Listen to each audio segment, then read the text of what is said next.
Ok, pessoal. Então, hoje é dia 23 de junho de 2023. Esse é o nosso grupo de brasileiras em PLN, tá? Para quem ainda não nos conhece, por favor, depois acessem aí nosso site, nossas redes sociais. E o nosso grupo é um grupo formado por, hoje, cerca de 145 mulheres interessadas e atuantes nessa área de processamento de linguagem natural. E entre as nossas iniciativas, nós realizamos seminários, convidamos pessoas do grupo, pessoas externas ao grupo, para falar de temáticas relacionadas aí ao PLN, tá? E hoje a gente está aqui recebendo o Rodrigo, um grande prazer receber você aqui, Rodrigo. Rodrigo é professor da Unicamp e também membro fundador da Maritaca AI. Rodrigo vai falar um pouquinho aí sobre essa trajetória, falando sobre os modelos de linguagem, tá? Rodrigo, fica à vontade, o microfone é todo seu. Obrigado, professora Helena. Obrigado também pelo convite, né? É uma honra estar aqui podendo falar para o público aqui de processamento de linguagem natural no Brasil. Também fico muito feliz de ter acompanhado o crescimento. Vejo cada vez mais pessoas estão interessadas, né? E esse tópico que eu vou falar hoje, eu acho que é algo que permeia ali a vida de todo mundo hoje, até no WhatsApp da família as pessoas falam no chat GPT hoje em dia, né? Então acho que é de interesse para todo mundo. E também como que a gente aqui no Brasil, a gente pode contribuir, né, para o que está acontecendo. A gente sempre vê essas grandes empresas lá fora sendo as que dominam ali o cenário, como que a gente pode também ter a nossa contribuição, né. Então, aqui a agenda do que eu vou falar é o passado e o presente, o passado bem recente, ali de cerca de 5 a 10 anos para trás, de modelos de linguagem que eu chamei aqui de generalistas, né? São esses modelos que sabem fazer de tudo, esse é o objetivo, né? A gente criar esses modelos que consigam fazer tradução automática, fazer sumarização, interagir com a gente como chatbot, e assim por diante, né? Depois vou passar um pouco como que a gente pode adaptar esses modelos para o português. Vou citar alguns casos aqui que a gente, nosso laboratório desenvolveu. O Bertimbau um deles, um dos primeiros. Depois o Sabiá, o modelo mais recente que a gente teve, adaptado para o português. E depois discutir um pouco aqui, elucubrar um pouco sobre possíveis soluções para as alucinações desses modelos. Acho que todo mundo que já interagiu com o chat GPT já teve aquele momento, putz, eu fiz uma pergunta aqui, ele, né, escreveu um monte de coisa que possivelmente não existe. E também discutir alguns passos aqui para IA no Brasil, né? Eu coloquei essa foto aqui, não sei se vocês sabem, essa aqui é uma foto da Companhia Siderúrgica Nacional, né? O que tem a ver siderurgia com IA, ainda mais IA no Brasil, né? Espero ali fazer a ponte e motivar aqui o pessoal, né? Então, acho que o primeiro slide aqui, motivar um pouco o progresso recente que a gente tem notado com esses modelos, né? Então, aqui eu pego um exemplo desse artigo, que foi lançado recentemente sobre experimentos que eles fizeram com o GPT-4, e uma das coisas que eles fizeram, eles escreveram para o modelo, né, deram como entrada, desenhe um unicórnio em TIC-Z. Esse TIC-Z é uma linguagem de programação que serve para renderizar imagens em LaTeX. Então, o que você faz? Você escreve aqui, praticamente escreve código, né, onde você especifica onde vai estar cada linha, cada círculo, cada elemento, e ele renderiza para você. Né? É uma linguagem bastante difícil, porque você precisa meio que ter esse modelo mental do que está acontecendo ali, no que você está escrevendo no código e como que ele vai renderizar, né? Eu mesmo esses dias estava tentando criar um gráfico, dois gráficos, e eu queria criar uma legenda em comum entre eles, eu passei ali, sei lá, algumas horas e ainda não ficou muito bom, né?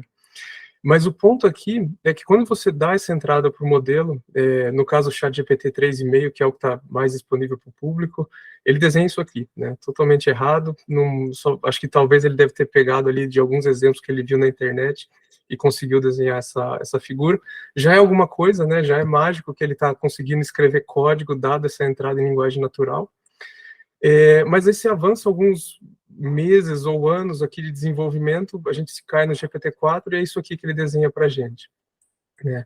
Agora a pergunta é, como é que ele consegue desenhar isso aqui, sendo que ele é um modelo de linguagem? Ele só foi treinado com texto, a gente vai ver mais tarde que ele só foi treinado para prever a próxima palavra, tem umas etapas de refinamento, mas o grosso ali do modelo, né, o tanto que a pessoa gasta para desenvolvê-lo, é nessa etapa de como deixar ele melhor para prever a próxima palavra. E só sendo treinado dessa maneira, ele consegue ali ter algumas noções espaciais, né, que pô, o unicórnio, ele deve ter 4 patas, como é que ele desenha tudo isso, né?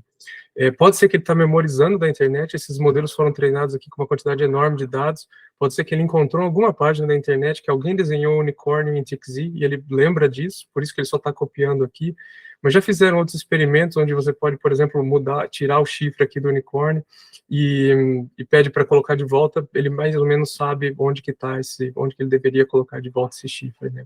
Então, o ponto aqui, né, o progresso recente que a gente tem visto é impressionante, e tem várias coisas que a gente não entende ainda desses modelos, né? Eu vou tentar passar em alguns slides algumas coisas que já estão sedimentadas no mundo acadêmico, outras que a gente não sabe, né? E vou abrir um pouco para o debate também, né? Aqui eu estou retratando a linha do tempo da maneira como eu vejo do avanço que teve em processamento de linguagem natural ao longo ali da última década, né? Antes, né, do Deep Learning entrar, redes neurais, né, estarem em tudo quanto é área de pesquisa, as pessoas, né, a gente tinha praticamente um especialista para cada tarefa, né, e então eles criavam o que a gente chama hoje nessas features manuais, e depois alimentava essas features por algum classificador simples, por exemplo, um SVM, um XGBoost, uma regressão logística, né? E como que são essas features manuais? Por exemplo, se você quer fazer análise de sentimento, né, você quer classificar se uma revisão de um produto é positiva ou negativa, o que você pode criar é um dicionário com termos que você diz que são positivos, outros termos que você diz que tem conotação negativa, detecta esses termos na sua string, cria daí um vetor que vai ter essa ocorrência ou não de termos positivos e negativos, e esse vetor que você alimenta para o seu classificador, e ele tenta executar a tarefa, né? O problema desse tipo de abordagem é que, né, o nome aqui já fala, né, muito manual, exige ali um fosfato enorme da gente para tentar encontrar padrões das nossas sequências de entrada e saída, de maneira a criar esses modelos, essas arquiteturas. Daí avança um pouquinho, redes neurais, né, deep learning, começaram a surgir cada vez ser mais e mais usadas. Então, nesse período aqui de 2014, 2018, que eu chamei da era pré-BERT, onde a gente tinha praticamente uma arquitetura de rede neural para cada tarefa. Então, a gente entrava com esse texto cru, né? O texto cru seria ali uma string que é convertida por uma sequência de vetores, e daí você alimenta na sua rede neural e treina ela fim a fim para executar a sua tarefa, né? O problema aqui é que essas redes eram sempre treinadas do zero, né? Para cada nova tarefa você precisava coletar ali centenas, milhares de exemplos de treinamento, e ela tinha que aprender todas aquelas coisas da linguagem que a gente já sabe hoje, por exemplo, que carro e automóvel são conceitos bastante semelhantes. Essas redes, elas tinham que aprender do zero a cada nova tarefa que você estivesse treinando elas, né? Foi daí que surgiu o BERT, por volta de 2018. Ele foi o primeiro caso de sucesso, já tinha outros anteriormente, mas o primeiro caso ali que popularizou o pré-treinamento, né? O pré-treinamento, a gente já vai falar um pouquinho como é que esses modelos podem ser pré-treinados, mas ele consiste em você, de uma maneira que você não precisa de dados rotulados, enxergar uma quantidade enorme de textos, alimentar nesse modelo, fazer predições com base nesses textos, e daí a esperança é que ele já vá nascer, entre aspas, sabendo de alguns conceitos, como, por exemplo, ele já sabe que carro e automóvel são praticamente a mesma coisa, então se ele foi treinado com uma sentença que tinha a palavra carro, e depois em tempo de teste, em tempo de inferência, ele vê a palavra automóvel, ele já sabe mais ou menos o que está se tratando aquela string, né? E uma grande vantagem do BERT é que você tinha praticamente uma arquitetura para todas as tarefas, né? Tarefas que não envolviam geração de texto, né? Toda tarefa, por exemplo, de classificação, reconhecimento de identidade nomeadas. Você só precisa fazer algumas pequenas modificações na saída do BERT para adaptar, mas ali a boa parte do modelo, 99% daqueles pesos já foram pré-treinados, né? Eles já estão meio que ajustados para trabalhar um pouco com a linguagem. E daí você só precisa de algumas centenas, poucos milhares de exemplos para ajustar os pesos do seu modelo para ele executar a tarefa. Daí, por volta de 2019, o T5 surge. O T5 também é uma rede neural, mas ele é uma rede neural que é capaz de gerar texto, né? A gente chama que ele é um sec-to-sec, entra texto, sai texto. Então, praticamente, todas as tarefas de processamento de linguagem natural você pode converter para esse formato, né? Você alimenta com alguma string e ele vai produzir uma string. E daí a grande vantagem disso é que você tem um modelo unificado, que ele precisa de poucos exemplos na entrada, porque ele já foi pré-treinado também, e você treina ele com esses poucos exemplos para executar a tarefa sua, você não precisa se preocupar em ficar ali ajustando a arquitetura para cada nova tarefa que chega, né? Por fim, por volta de maio de 2020, o GPT-3, o artigo do GPT-3 surgiu, e foi, pelo menos na comunidade que eu estava presente, um choque saber que agora a gente não precisava nem mais treinar os modelos. Praticamente o que o GPT-3 introduziu é você dar na entrada do modelo alguns exemplos de entrada e saída esperada da tarefa que você quer executar, e depois um outro exemplo que você só dá a entrada, e como esse é um modelo que prevê a próxima palavra, você só deixa ele completar aquela sua sequência de entrada. Então, por exemplo, se você quiser fazer tradução de português para inglês, você dá ali 3 pares de português, inglês, português, inglês, português, inglês, e daí um quarto par você dá português, e deixa o modelo prever as próximas palavras.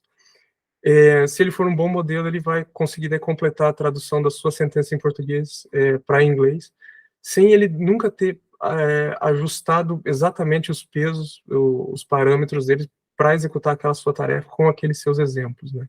É isso que a gente chama hoje de aprendizado em contexto. Eu acho que quem já usou o ChatGPT mais ou menos já viu isso. Praticamente você só escreve o que você quer, dá uma entrada para ele e ele executa a tarefa. Mas aqui era uma coisa um pouco mais, um framework um pouco mais rudimentar, que você precisa fornecer ainda para ele vários exemplos, né?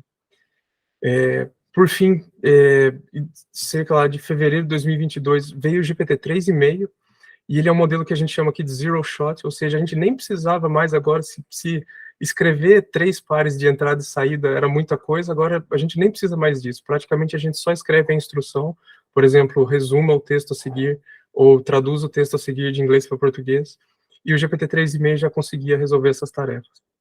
Foi que daí, avança aqui uns 10 meses, a OpenAI encapsulou o ChatGPT, né, fez um pouco mais de ajustes nele, para tarefas conversacionais.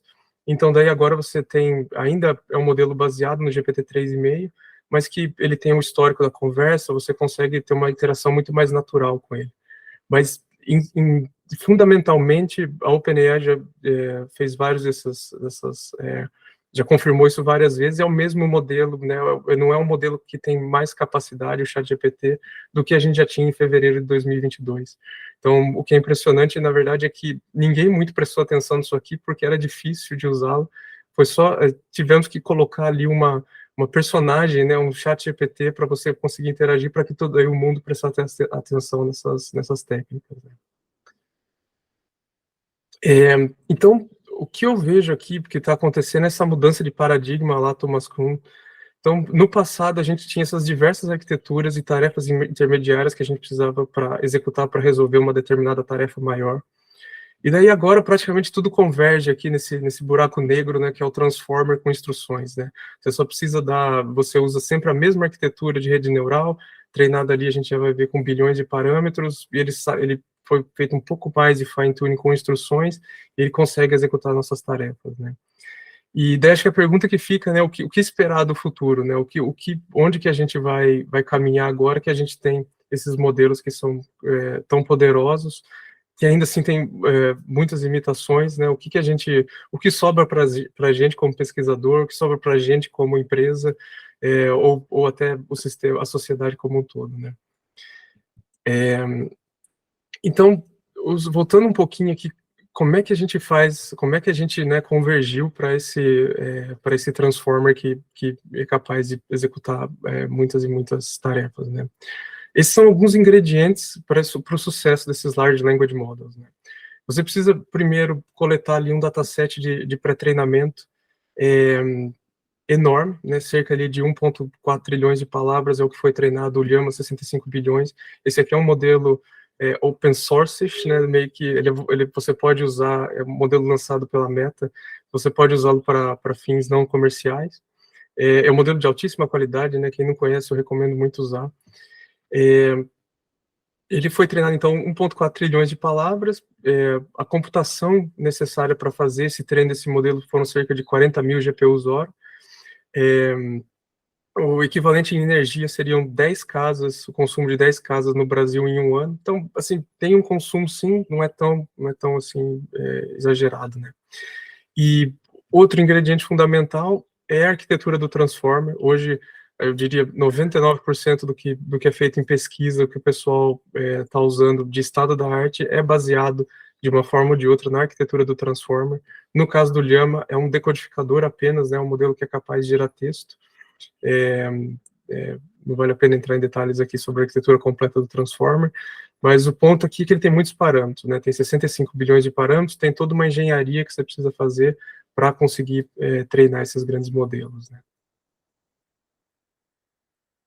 E daí, uma vez que você juntou esses 3 ingredientes, como é que ele é treinado? E aqui é a parte, né, para a gente desmistificar um pouco o que está acontecendo ali por detrás do ChatGPT. O ChatGPT tem pós-treinos em cima ali do que eu vou mostrar aqui nesse slide, mas assim, o grosso do que, a grande parte do custo de desenvolvimento de um modelo que nem o ChatGPT ou o GPT-4 está aqui nesse slide, né, que é o que a gente chama de modelagem da linguagem, ou, em termos mais simples, simplesmente prever a próxima palavra dada uma sequência de palavras anteriores, né? Então, uma vez que você juntou aquele corpus enorme, você amostra algumas sentenças daquele corpus para dar para o seu modelo para ele tentar prever qual é a próxima palavra. Então, nesse caso aqui, a sentença é: a culinária da Bahia é muito diversa.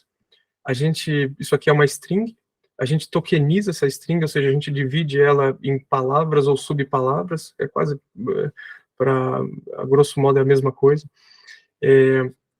Essas palavras, então, são convertidas para o que a gente chama de embeddings. Esses embeddings são nada mais do que vetores, né, uma lista de pontos flutuantes, que podem variar ali de menos infinito a mais infinito.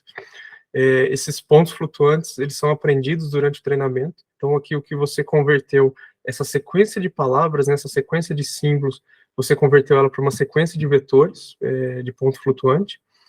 Você alimenta essa sequência para o transformer, e o que o transformer faz aqui é contextualizar esses vetores. Ele ainda vai soltar para você de volta uma sequência de vetores, esses de T0 a T5, só que agora esses vetores são contextualizados, ou seja, a representação do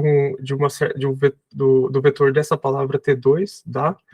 Ela é influenciada para os vetores, para as palavras que estão ao redor, por causa quando você alimentou isso na arquitetura do transformer, né? Aqui nessa primeira entrada, eram representações que a gente chama de não contextualizadas, ou seja, é um vetor estático, né? A culinária aqui é representada por um vetor que independe das palavras que estão ao redor. Já quando você alimenta no transformer, ele está injetando esse contexto na representação. E daí, uma vez que você tem esse vetor contextualizado, o que você pode fazer é pegar, por exemplo, esse vetor que representa a palavra muito, alimentar ele num classificador. Então, esse classificador é um classificador super simples, é uma camada linear de uma rede neural, seguida de uma softmax, só para deixar a saída dessa rede neural uma distribuição de probabilidades.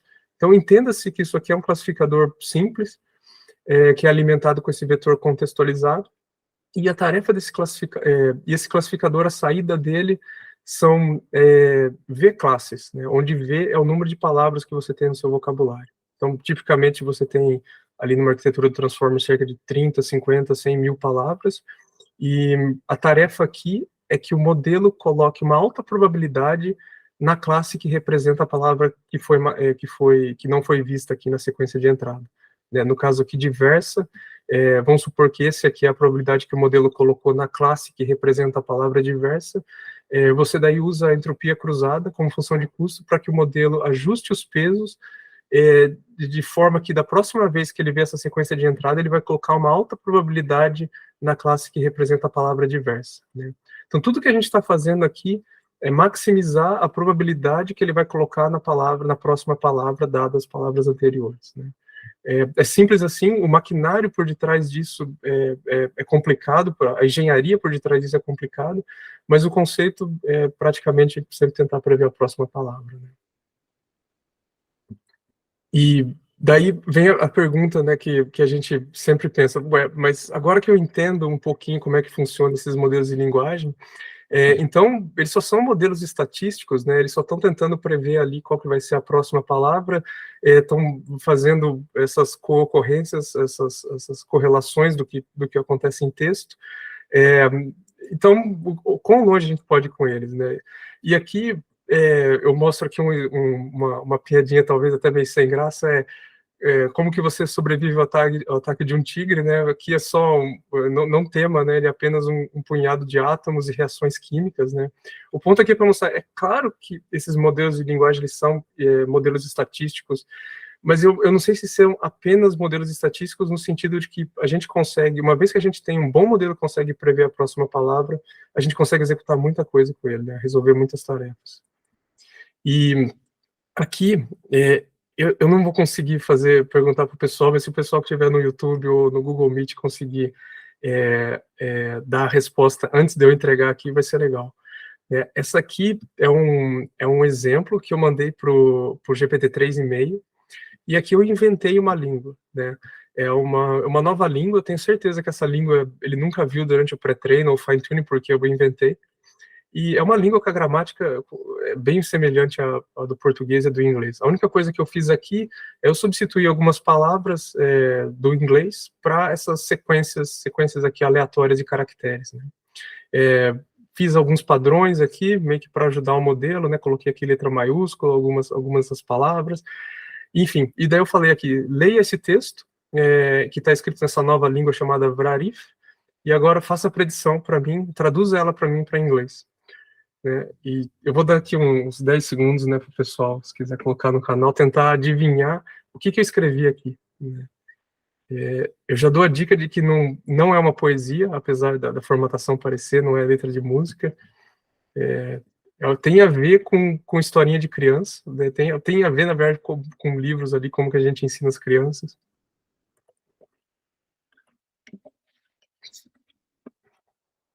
Bom, o que foi e que eu tentei escrever aqui é esse texto, né? 1, 2, 3, 4, 2 plus 2 is 4, 1 plus 2 is 3, e assim por diante.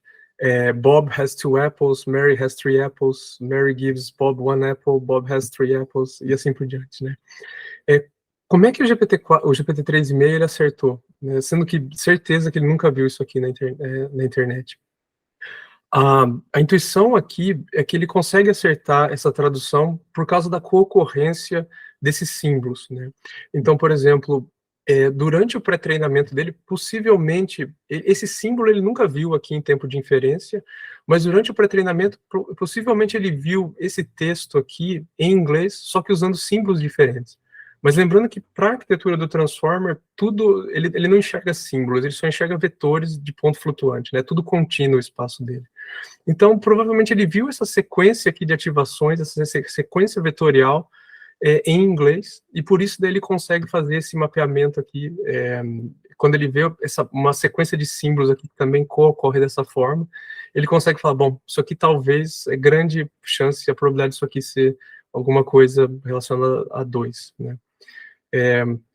Aqui também, para dar uma dica para o modelo de que isso aqui é um agente, né, um nome próprio, eu coloquei letra maiúscula, né, então ele já está acostumado durante o pré-treino a ver que palavras que começam com letra maiúscula possivelmente, né, são entidades, né, por isso aqui ele também chutou, uma vez que o texto tem esse formato bem simplesinho, ele chutou que Bob e Mary são nomes bastante comuns nesse tipo de texto. E aqui o Bob, ele tem 2 maçãs, mas isso aqui poderia ser qualquer coisa, né? Poderia ser um porta-aviões, por exemplo. Mas é muito improvável que Bob tenha 2 porta-aviões. Numa historinha dessa de criança, é muito mais provável que ou Bob tenha 2 maçãs, ou 2 bananas, e assim por diante. Então, sim, são modelos estatísticos, mas quando a gente executa eles, né, a gente interage com eles, tem essa impressão de que está acontecendo alguma coisa interessante ali, né?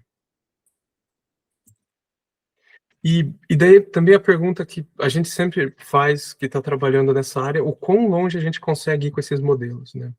Quando o GPT-3 foi lançado e eles disponibilizaram na API, eu confesso que eu não estava muito empolgado, né? Eu vi aqui, eu fazia os testes com esse modelo, ele era um excelente autocomplete, né? Excelente inventor de histórias, mas ele cometia erros assim absurdos, principalmente de lógica. Ele escrevia alguma coisa num parágrafo, no parágrafo seguinte ele se contrariava, e aquilo me fez desanimar, né, e acho que muita gente que estava ali comigo, que eu tinha contato na época, quando eles viram o GPT-3, era meio que mais ou menos o mesmo sentimento, né. Eu acho que tudo mudou cerca de 2022, 2 anos depois, quando eles lançaram o 3,5, lá em fevereiro. A gente viu que deu um salto na qualidade das predições desse modelo. E o ponto desse slide aqui é para mostrar o quanto que esses modelos estão progredindo, né? Aqui a gente avaliou os GPT-3, GPT-3,5 e GPT-4, né? Tem aqui o espaçamento entre anos, em perguntas do Enem que requerem raciocínio lógico. Então são perguntas de matemática, física, química, e isso aqui garantido nunca é, né, mas tem grande probabilidade de que não foi visto durante o pré-treinamento. A OpenAI diz que o GPT-4 foi treinado até setembro de 2021, a prova do Enem foi aplicada no final de 2022, então tem um gap ali. E a gente vê esse progresso, né, que está tendo. Eles continuam cada vez acertando mais uma área ali que, principalmente redes neurais, sempre foram bastante criticadas, né, que eles não conseguem, esses modelos não conseguem raciocinar, eles não têm lógica, não são capazes, nunca vão conseguir, eles são grandes, bons modelos estatísticos, mas nunca vão resolver tarefas reais, né. Essa é uma crítica que hoje acho que está cada vez mais carne não está sendo feita, né. E aqui o que é mais interessante é a resposta, como que a gente conseguiu esse 72% no Enem. A gente usa essa técnica que é chamada de Chain of Thought. Então, aqui dá uma pergunta, né, ela está em inglês, porque esse foi o jeito que foi publicado no artigo, mas isso aqui é uma pergunta do Enem em português. Se você simplesmente pede para o GPT-4 dar a resposta direto, né, da alternativa A, B, C ou D, ele erra. Agora, quando a gente usa o Chain of Thought, ele acerta. E o Chain of Thought nada mais é do que pedir, né, pedir por favor, né, com a educação para o modelo, primeiro gere ali o passo a passo do seu raciocínio, né, antes de você emitir a resposta final. Então, ao induzir o modelo a gerar explicações antes da resposta final, a gente teve um salto ali de uns 20 pontos, né. Então, o que é mágico aqui, o que é super interessante é ver que isso aqui torna o modelo um pouco mais dá para entender um pouco mais o que ele está fazendo, dá para também debugar um pouco onde são os erros dele, né, caso você talvez dê uma pergunta que é um pouco ambígua aqui, não é o caso do Enem, mas quando você estiver interagindo com esses modelos, a pergunta é um pouco ambígua, na hora que você vê o passo a passo da execução dele, talvez você consiga inferir ali, foi isso que ele errou, né. Por fim, né, agora falar um pouquinho como que a gente adapta esses modelos para o português, ou ainda se até necessário, né, acho que essa é a principal pergunta. O que a gente nota nesses modelos de linguagem é que eles têm essa capacidade multilíngua que ela simplesmente emerge com esse pré-treinamento autossupervisionado, né, esse treinamento de prever o próximo token. Então você pega aqui um corpus, né, um conjunto de documentos que em sua maioria contém documentos em inglês, e umas centenas de outras línguas também que são treinadas, mas tudo misturado, né? O modelo nunca viu ali pares em inglês, a gente não força o modelo a ver pares de documento em inglês, documento em francês, coisas do tipo, é tudo meio que embaralhado e a gente envia isso para o pré-treino. Uma vez que você pré-treinou, então, nessa coleção diversa, mas que foi a maioria dos documentos está em inglês, esse modelo ele acaba tendo essas capacidades multilingües, né? Então, se você avaliar o Palm com 540 bilhões de parâmetros usando few shot, né? Ou seja, esse modelo não foi treinado especificamente para essa tarefa, ele simplesmente foi dado alguns exemplos na entrada para ele de como executar a tarefa, e depois a gente dá um último exemplo de teste para ele fazer a predição. Esse modelo Palm, ele vai quase tão bem quanto o modelo BERT, bem menorzinho, só que foi fine-tunado, né, ele foi treinado especificamente para essa tarefa. Mas o ponto aqui é que ambos os modelos ainda estão muito longe do desempenho humano. Nesse dataset aqui, é um dataset difícil, né, 9 línguas, bastante diversas, né. Daí a pergunta que fica é, como que a gente pode melhorar o desempenho desse modelo para as outras línguas, né? Um dos primeiros trabalhos que a gente fez nessa linha foi quando surgiu o BERT, a gente fez o pré-treino do BERT em português. Esse é o modelo Bertimbal, a gente publicou em 2019. Hoje, se eu não me engano, é um modelo em português com mais downloads no site da Hugging Face, já foi feito download mais de 10 milhões de vezes ao longo de sua vida. E algumas dificuldades aqui que eu queria compartilhar, que acho que essas coisas a gente não escreve nos artigos científicos, né, senão ele é rejeitado, não, brincadeira, mas assim, coisas que dá para a gente falar onde que a gente errou, né, que talvez outras pessoas que tentam reproduzir estão tendo dificuldade.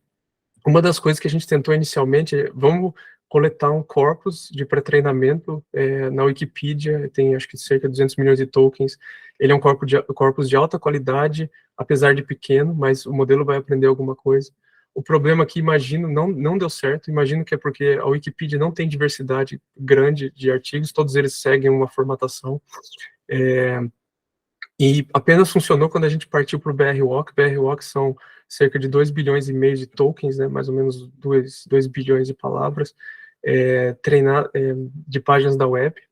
A gente tinha, para quem não conhece também, o Google oferece esse TPU Research Cloud, é um programa que eles dão um mês de TPUs grátis, é equivalente a umas 10 GPUs a 100. Então, para quem está precisando de computação para fazer esses pré-treinos, eu recomendo muito usar esse programa. Ou hoje, se você tivesse que fazer esse treino que a gente fez do Bertinbal na nuvem, você ia pagar cerca de uns 3 mil reais. Então, é claro, é um dinheirinho em computação, mas não é impossível. E na hora que a gente terminou de fazer o pré-treino do Bertinbal, avaliando em 2 tarefas em português, ele fica ali cerca de 5 pontos melhor do que o modelo multilíngua BERT, que foi pré-treinado em 100 línguas, né?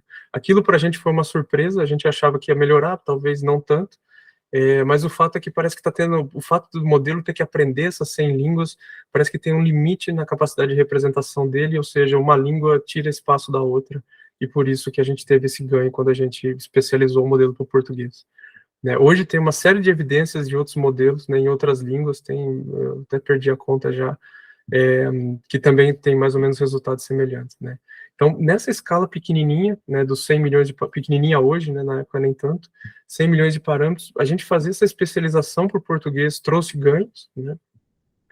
Daí que a gente partiu para o o T5, T5, esse modelo que eu já falei, é um sec-to-sec, ele tem como entrada texto, sai texto, então ele é um modelo mais diverso, do que pode atacar tarefas diferentes, né, mais tarefas do que o BERT. E o T5 tem vários tamanhos, né, variando aqui desde dos 30, 40 milhões de parâmetros até os 11 bilhões de parâmetros. E essas curvas aqui, o que estão mostrando esse aqui em vermelho é a curva do T5 em inglês. Quando a gente fez a adaptação desses modelos, e a azulzinha é do T5 multilíngua treinado em 100 línguas. Né? Quando a gente fez a adaptação do T5, fez mais pré-treino em português, a gente vê aqui praticamente para todas as escalas, né, para todos os tamanhos de modelo, a gente teve um ganho. E aqui, equivalente, quase que a gente está usando aqui um modelo que é 4 vezes menor que esses maiores e tem mais ou menos o mesmo desempenho. Então, você pode ver também nesse trade-off ali de usar um modelo menor para resolver uma tarefa que você tem mais certeza que o modelo vai vir em tempo de inferência, né? E outra coisa também legal que a gente fez a gente trocou o tokenizador do T5, né? O tokenizador é aquele algoritmo que converte uma string numa sequência de tokens. Esse algoritmo ele é treinado também, não é um treinamento igual a rede neural, é um outro tipo de treinamento, mas ele geralmente é treinado num corpus que as pessoas escolhem, no caso aqui escolheram um corpus em inglês, no caso do T5 original. O que a gente fez foi treinar o tokenizador, adaptar o tokenizador para o português também, e isso tem um ganho, né? Essa curva amarela é com o tokenizador original do T5, e essa aqui é com o tokenizador voltado para português. Então tem um ganho que é quase que de graça para a gente. E não só é de graça, mas isso aqui é como se fosse equivalente a 30% menos parâmetros. A razão é que agora, com o tokenizador em português, as strings são representadas com menos tokens, né? Tem mais símbolos ali em português. Então você consegue empacotar muito mais texto e caracteres ali, comparado ali se você tivesse usado o seu tokenizador em inglês. Então isso aqui é como se, na prática, é como se a gente estivesse diminuindo o tamanho do modelo em 30%. Né? Bom, daí a gente sempre empolgado ali com os ganhos que a gente estava tendo com esses pré-treinos em português. A gente iniciou também o desenvolvimento do modelo do Sabiá, foi cerca ali de quase uns 8 a 9 meses. O Sabiá, esse modelo que a gente lançou recentemente, ele tem 65 bilhões de parâmetros, né, ele é pré-treinado em português. Vai aparecer no Bracis aqui, se vocês forem para o Bracis, vamos se encontrar, né. Agora, a pergunta que ficava depois do PTT5, que a gente desenvolveu o PTT5, essa especialização, ela também vai melhorar para modelos gigantes? Então, a gente tem modelos que nem o Palm, com 540 bilhões de parâmetros. A pergunta é, será que ele já não sabe tudo, né? Será que ele já não é um modelo que é capaz de absorver todas essas 100 línguas e mais um pouco, e está faltando parâmetro ainda e tem parâmetro em excesso ainda para aprender a web? Né? Daí que surgiu esse artigo, esse modelo chamado Minerva, do pessoal do Google. O que eles fizeram, eles pegaram o Palm, pré-treinaram o Palm um pouco mais em páginas da web relacionadas à matemática, né? Então ele é um modelo aqui que eu chamei de matemático, né? Ele sabe viu bastante matemática durante o pré-treino dele. E daí quando você avalia esse modelo em tarefas de matemática, o salto é enorme em comparação ao Palm, para todas as escalas que eles mediram, inclusive a maior aqui de 540 bilhões de parâmetros, né? E esse salto que eles tiveram aqui o Palm praticamente não fazia nada, né? 10% de acurácia, não estava conseguindo resolver a tarefa direito. Assim que eles fizeram esse pré-treino em matemática, subiu para 35%. Não é grande coisa, mas aqui, como eu não vou ter tempo de falar sobre esse exemplo, é um exemplo super difícil, né? Demora um tempo até conseguir resolver. Essa aqui é a saída do modelo dada essa pergunta, né? E o ponto aqui é que esse salto que eles conseguiram foi usando apenas 3% a mais da computação que foi usada no pré-treino original do Palm. Então, um pouquinho mais de especialização deu esse salto aqui. Né? Foi aí que a gente ficou animado, falou, bom, se acontece isso para matemática na escala dos 540 bilhões de parâmetros, acho que vai acontecer também para português, talvez uma escala um pouquinho menor. Daí que a gente começou a fazer o pré-treino desses Large Language Models em português, e aqui estão os ingredientes cruciais para executar esse pré-treinamento, né? Primeiro, você precisa de um bom modelo já pré-treinado em alguma língua, né? Na sua maioria, são todos em inglês. São em inglês. Então, a gente pegou o Llama 65 bilhões. Acho que hoje, de todos os modelos, é o melhor cujos pesos estão disponíveis para pesquisa. Dataset de treinamento, ele precisa ser grande e diverso. Então, a gente coletou 10 bilhões de tokens em português. Uma coisa que a gente fez, que foi um erro no começo, que a gente não teve esse problema com o treinamento tanto do PTT5 quanto do BERT, é que esse modelo, o Sabiá e os Llamas estavam sendo avaliados nesse setup few shot. É muito mais ruidoso quando você está em few shot, porque você não está fazendo fine tuning do modelo, você só está dando exemplos, né? O modelo, qualquer vírgula, às vezes que você muda na entrada, a saída já sai um pouco diferente. Então, a gente só começou a ficar muito mais estável no nosso desenvolvimento quando a gente coletou muitos datasets de validação. Então, aqui já fica aqui uma dica, né, para quem...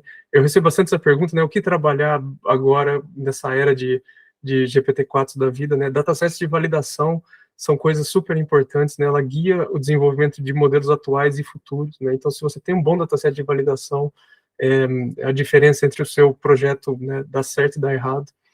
E uma coisa que a gente notou é que nenhum dataset isolado é representativo do desempenho final do modelo, né? Não dá simplesmente para você escolher um ali que é muito bem curado e que você fala, bom, ele vai ter o desempenho parecido na média dos outros datasets, né? Você tem que fazer um grande conjunto de validação, né? Com diversas tarefas, né? E por fim, esse aqui, que é a parte mais difícil que caiu do céu para a gente, que é a computação, né? O Google deu para a gente uma TPU V2 512, é equivalente ali a 64 GPUs a 100. Demorou 10 dias de treinamento, o modelo final, né? Então hoje, se você quiser treinar ali um modelo desse, tiver o código, dataset, tudo, vai custar cerca de 30 mil, 80 mil dólares. Eu sei que esse valor é alto, mas cada vez está baixando, né? E o custo total de desenvolvimento, se a gente tivesse que pagar pelas essas TPUs, ia ser cerca de $500 mil, $1 milhão, né? Então, de fato, o Google, muito obrigado, Google, né? Você ajudou a gente aqui pela terceira, quarta vez, né? E vou falar um pouquinho mais o que isso implica para a gente, né? Parece meio amedrontador, né? Principalmente na área de pesquisa, onde que eu vou, né? No meu bolso não tem $1 milhão para eu desenvolver esses modelos, né? Mas espero falar um pouco disso mais no último slide. qual foi o resultado, né? A pergunta é, valeu a pena todo esse dinheiro gasto? A gente avaliou, então, o Sabiá contra o Llama, né? O Llama é nosso baseline, o modelo de onde a gente partiu, nosso pré-treino. Na média dos 14 datasets, a gente conseguiu ali 6 pontos de aumento, de ganho. O GPT-3,5 Turbo, a gente ganhou um pouquinho dele, né? Só que take it with a grain of salt, né? Ele pode variar bastante dependendo dos datasets que você escolhe. Mas o resultado interessante, mais interessante que eu vejo, são quando a gente quebra esses 14 datasets entre os datasets que a gente traduziu do inglês. Então, esses datasets foram originalmente traduzidos em inglês, e traduzidos do inglês para o português, e datasets que foram escritos originalmente em português. Né? Então, os traduzidos em inglês, eu coloquei um exemplo aqui, é o dataset do Bowkill. A pergunta que dá para o modelo é, você pode usar o cartão Oyster na estação Epson? A saída esperada é não, né? Então, a pergunta é, o quanto mais de pré-treino em português vai me ajudar a responder essa pergunta aqui, que tem a ver com uma estação lá em Londres, né? Possivelmente, se o modelo já não sabe disso durante o pré-treino dele em inglês com 1,5 trilhão de tokens, não é com mais 10 bilhões de tokens em português que ele vai aprender a responder essa pergunta. E foi por isso aqui que a gente quase não observou ganhos quando o dataset é traduzido em inglês. Né? O Llama, apesar da pergunta ser em português para o Llama já consegue responder essa pergunta em português. Né? Ele já meio que sabe. Aqui o meu chute estou aberto também à discussão. Aqui o chute é que ele já sabe a gramática, ele já sabe ali a forma do português. O que está faltando para o Llama é conhecimento mais do país e da cultura. E foi isso que a gente mediu daí com os datasets escritos originalmente em português. Aqui sim que a gente viu esse ganho de mais 10 pontos. Em datasets como Enem, USP, Unicamp, o ganho foi ainda maior. E aqui eu dou um exemplo do que seria um dataset original em português. Né? Qual é o sentimento do tweet abaixo? A Ivete arrasou ontem, e a saída esperada é positiva, né? Tem uma conotação positiva esse tweet. Arrasou aqui, se você for uma pessoa que vai procurar no dicionário, vai ficar na dúvida, né, o que arrasou significa, né, e o modelo acerta essa pergunta, né, o nosso modelo em português, por causa imagino que é por causa que ele viu mais desses exemplos em português. Né. E por fim, tudo isso aqui, parecido com o Minerva, a gente teve esse salto aqui em desempenho, usando só 3% da computação original do Llama. Né. Também daí fica a pergunta, com tantos dados e parâmetros que tem esses modelos, eles só devem estar memorizando a internet, né? Memorização, com certeza, eles têm memorização, com certeza eles memorizam as coisas. Agora, de novo, o problema aqui é com a palavra apenas. Será que é só isso que eles estão fazendo, né? Não é, eu imagino que não é só memorização que está acontecendo ali dentro. Né? Então, aqui vai ser apresentado esse artigo no Brasis também. Aqui está o desempenho médio em provas da USP e da Unicamp, ao longo dos anos que essas provas foram aplicadas. Como eu falei, o dataset de treino do GPT-3,5 e 4, de acordo com a OpenAI, vai até 2021. Então, a gente esperaria, e o do Llama e o do Sabiá vão até mais ou menos 2022. Então, a gente esperaria que em 2023, se o modelo só tivesse memorizando essas provas, a gente deveria observar uma queda aqui de desempenho. Foi até o contrário, né? Dependendo aqui do ano que a gente observa, o ano 2023 foi o mais que o nosso modelo Sabiá teve melhor desempenho. Isso aqui provavelmente, talvez porque a prova ficou mais fácil, foi só um ruído ali na nossa avaliação, mas o ponto é que não parece ter indício de que eles estão simplesmente memorizando as coisas, né?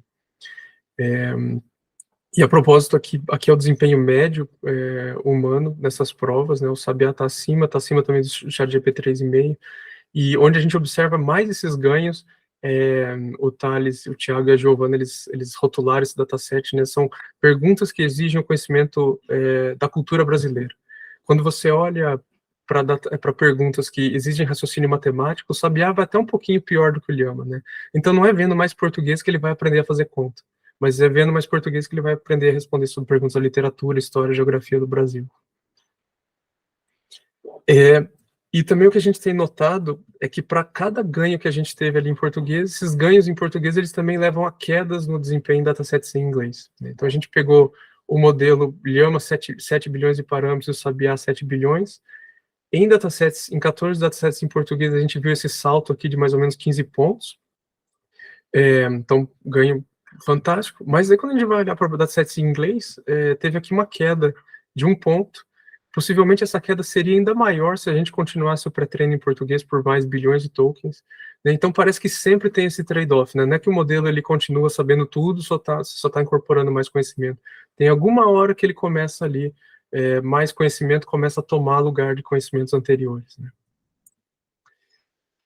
Bom, por fim, chegando aqui à última parte, queria...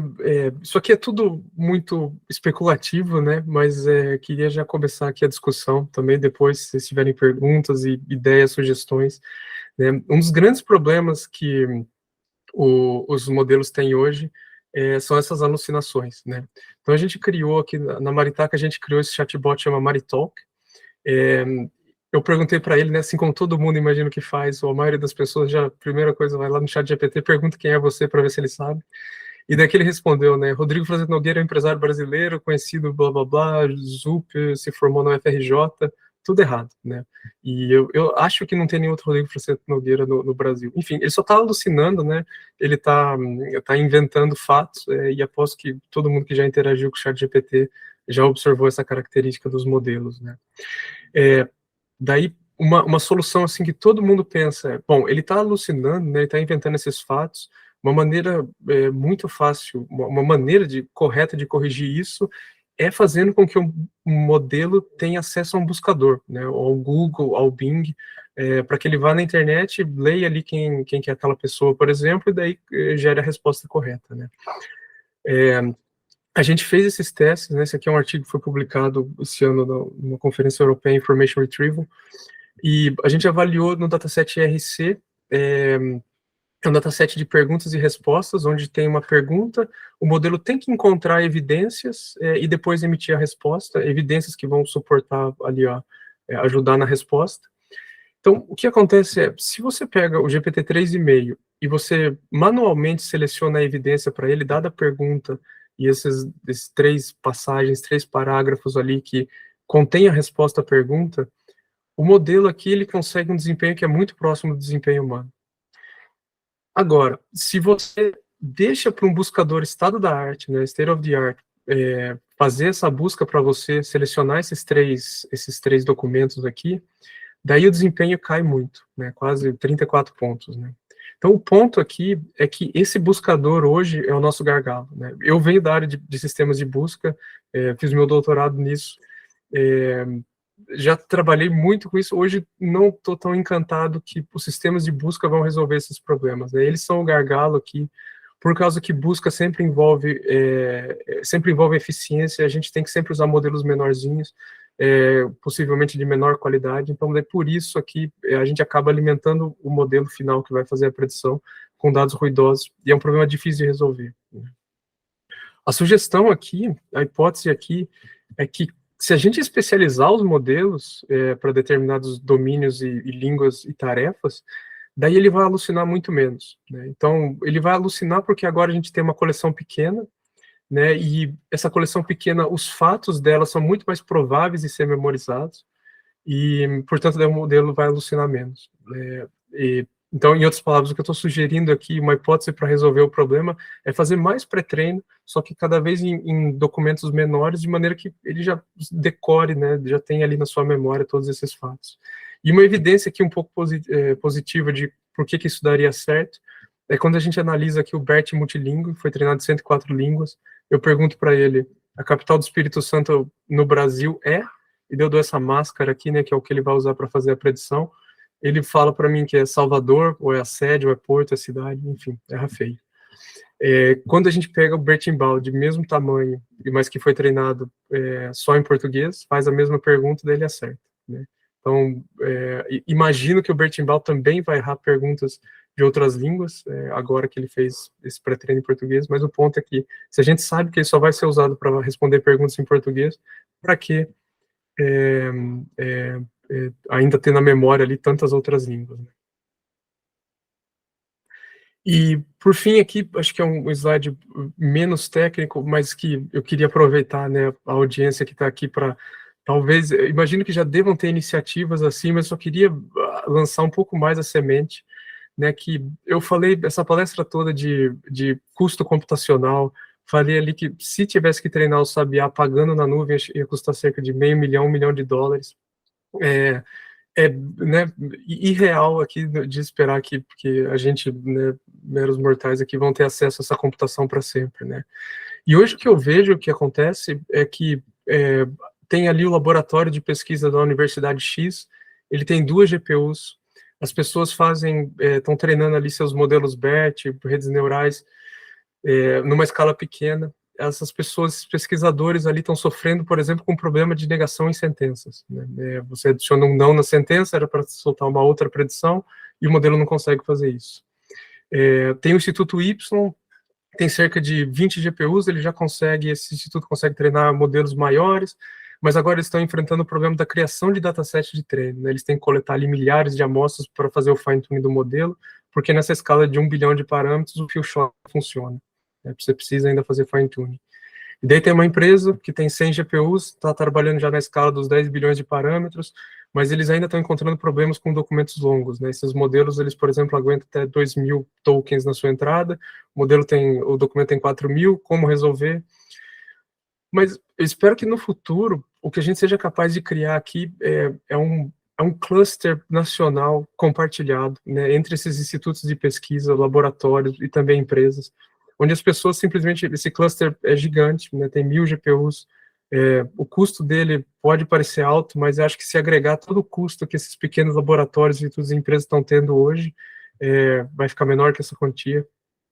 E daí a gente compartilha, né? A gente faz como se fosse um cluster onde as pessoas pagam ainda por hora, só que é um valor muito menor do que hoje você pagaria no Google Cloud, diminui a nossa dependência externa, né? Enfim, a gente está nacionalizando a computação. Eu imagino que isso aqui, por isso o slide da CSN, né?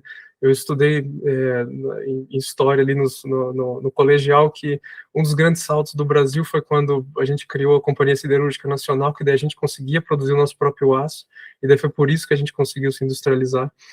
Hoje, acho que a gente não tem a nossa siderúrgica nacional, a gente está dependendo de grants lá de fora, né? Muito bem-vindos, né? Muito obrigado, mas ainda assim é muito frágil essa relação, né?